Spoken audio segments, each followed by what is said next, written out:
الله مولانا العظيم لي خمسة أطفي بها حر الوباء الحاطمة المصطفى والمرتضى وابناهما والفاطمة مولاي صل وسلم دائما أبدا على حبيبك خير الخلق كلهم يا ربي بالمصطفى بلغ مقاصدنا واغفر لنا ما مضى يا واسع الكرم إن الله وملائكته يصلون على النبي يا أيها الذين آمنوا صلوا عليه وسلموا تسلیما۔ کوئی زبان خاموش نہ رہے۔ ایک تو جمعۃ المبارک بھی ہے، تو محبت و عقیدت کے ساتھ حضور کی بارگاہ میں درود پاک کا نذرانہ بلند آواز سے پیش کیجیے۔ السلام وعلی آلک و اصحابک یا سیدی یا حبیب اللہ، بلند آواز سے پڑھیے۔ السلام علیک یا رسول اللہ وعلی آلک و اصحابک یا۔ نعت خوانی بہت ہو گئی، برکت کے لیے حکم ہے مجھے، میں ایک دو اشعار سے ابتدا کر رہا ہوں۔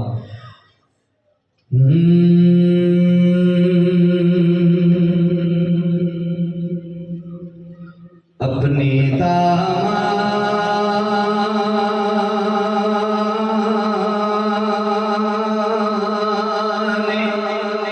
شفاعت میں چھپائے رکھنا۔ اب دائیں ہاتھ اٹھا کے ذرا کہیے سبحان اللہ، پتہ چلے جاگ رہے ہیں سارے۔ اپنے دامان شفاعت میں چھپائے رکھنا، اپنے دامان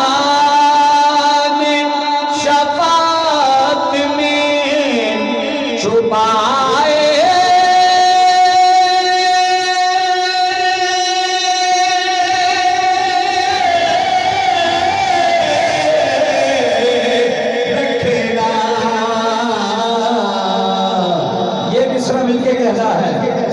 میرے سرکار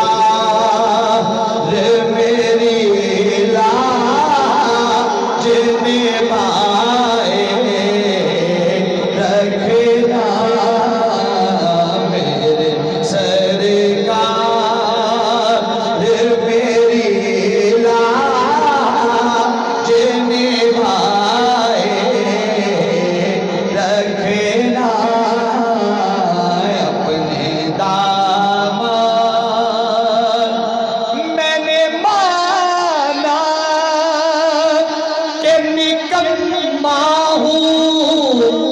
مگر آپ کا ہوں۔ کہیے سبحان اللہ۔ میں نے مانا کہ نکما ہوں مگر آپ کا ہوں، اس نکمی کو بھی سینے سے لگائے رکھنا، اس نکمی کو بھی سینے سے لگائے رکھنا، ان کے ہو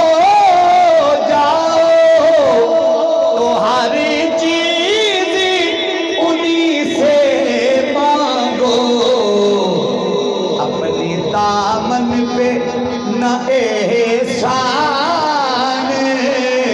پرائے رکھنا، میرے ایک دفعہ یہ مصرع مل کے کہیے، میرے سرکار میری بات بنائے رکھنا۔ اللہ رب العزت کی حمد و ثنا کے بعد آقا علیہ السلام کی بارگاہ میں ہدیہ محبت و عقیدت کے پھول نچھاور کرنے کے بعد واجب الاحترام معزز و محتشم علماء کرام شناخان مصطفیٰ صلی اللہ تعالیٰ علیہ وآلہ وسلم اور علاقہ بھر کی سیاسی، سماجی، مذہبی، دینی، علمی، فکری، روحانی، معزز اور معتبر شخصیات جو اللہ کے ایک بڑے برگزیدہ، مقرب دوست، محبوب، یار حضرت خواجہ پیر عبداللطیف صاحب، یہی نام ہے نا بزرگوں کا، المعروف ملا سرکار، آپ کے سالانہ عرس پاک کی اس تقریب میں شریک ہوئے۔ دعا ہے مالک کائنات صاحب مزار کی خاص توجہات آپ سب کو نصیب فرمائے۔ میں نے عنوان موضوع کے لیے قرآن مجید کی پہلی سورہ مبارکہ ہر کسی کو آتی ہے، سورہ فاتحہ، اس کی آیت نمبر 5 کی تلاوت کرنے کا شرف حاصل کیا ہے۔ اللہ رب العزت نے ارشاد فرمایا اہدنا الصراط المستقیم۔ اب یہ سادہ سی دعا ہے، آپ ذرا توجہ کیجئے کہ اللہ رب العزت فرما رہا ہے کہ اے بندے یہ کلمات دہرا، دعا مانگ، کیا کہ اہدنا الصراط المستقیم، باری تعالیٰ مجھے سیدھی راہ دکھا۔ بولیے کیا؟ مجھے، چلیں صاحب مزار کی قربت میں بیٹھ کے یہ جملہ بولے، پتہ نہیں کس کا مقدر جاگ جائے، یا اللہ مجھے، بولیے سیدھی راہ دکھا۔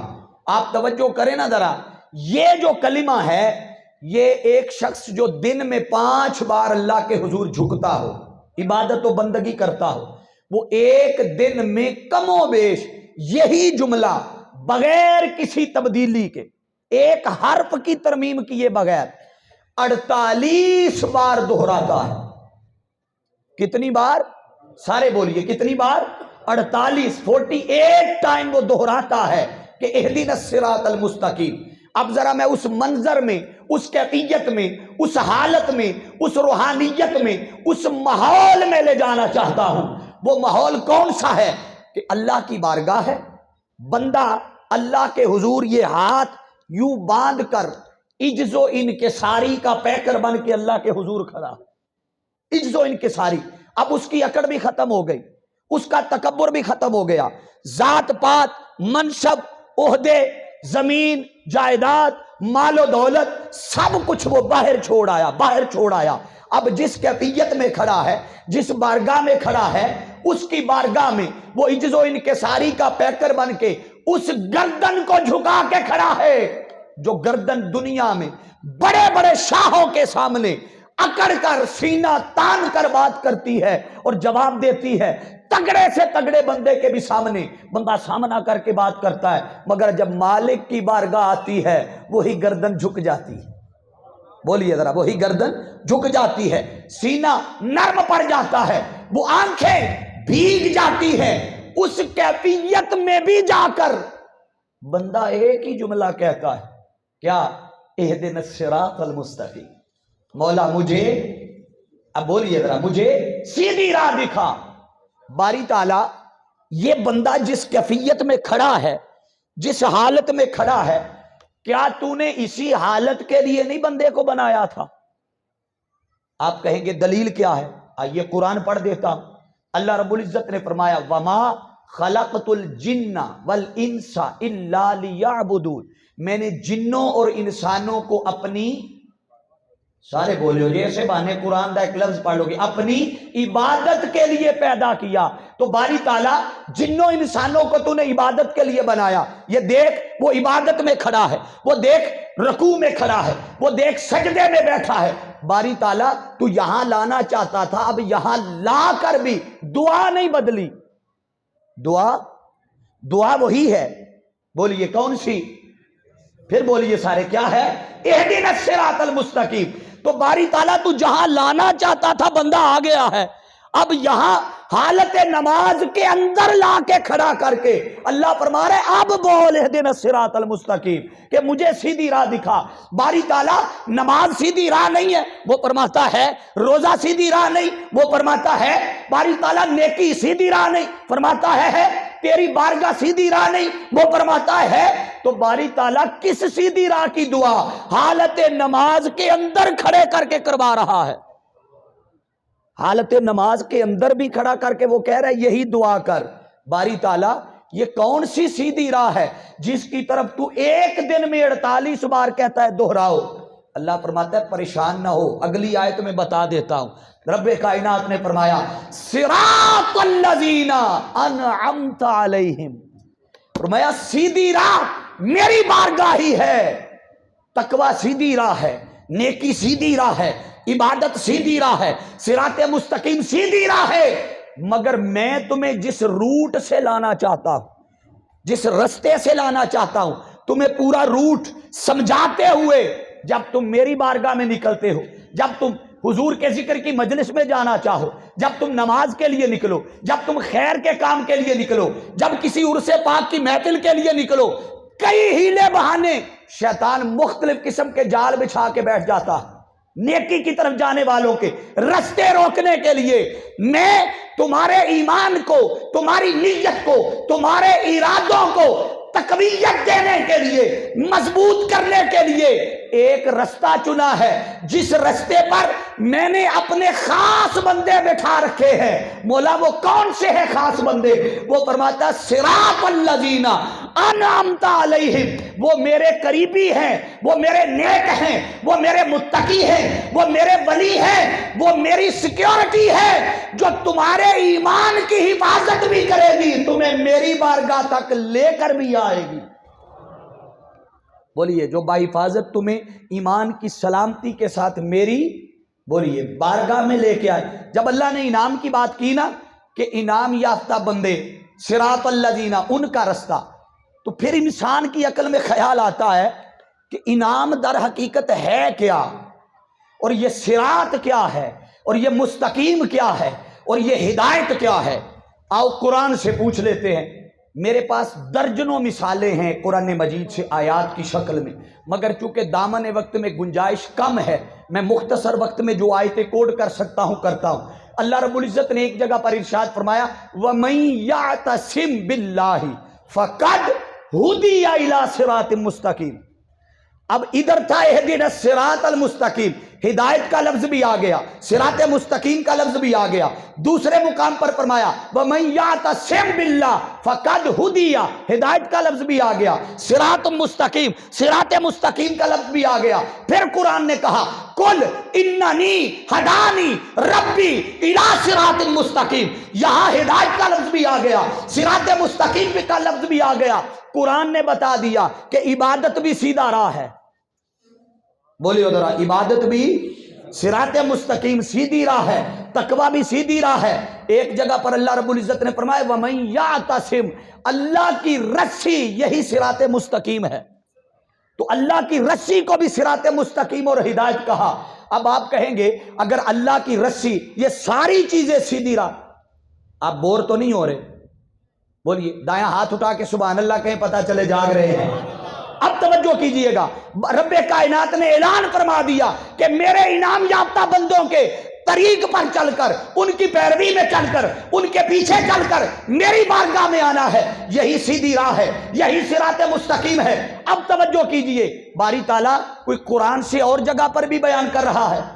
اللہ نے فرمایا ہاں، اب آئیے آپ کو سورۃ النساء میں لے چلتا ہوں، آیت نمبر 69، 5واں پارہ۔